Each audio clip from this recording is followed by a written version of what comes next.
নমস্কার বন্ধুগণ, এখন যে জায়গাটাতে উপস্থিত হয়েছি সেটি হচ্ছে আরেকটি দর্শনীয় স্থান অযোধ্যা পাহাড় এরিয়ার, সেটা হচ্ছে মার্বেল লেক। সম্পূর্ণ এই যে দেখো মার্বেল পাথর চারদিকটা।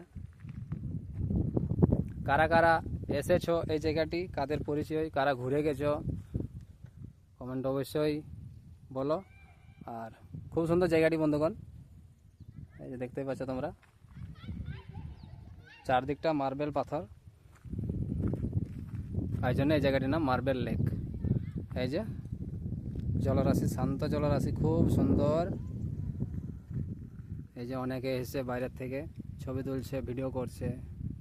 ওই যে দূরে দেখো, এই দেখো কোথায় কোথায় উঠেছে দেখো ছবি তুলতে। আর এদিকে আমি ছোট্ট একটা ভিডিও তোমাদের জন্য, ভালো লাগলে অবশ্যই একটা ছোট্ট লাইক করে দিও, ভুলে যেও না। আর পারলে একটু শেয়ার করে দিও যাতে করে বাকিটা দেখার সুযোগ পাই। চলো সবাই ভালো থাকবে, সুস্থ থাকবে, টাটা, বাই বাই।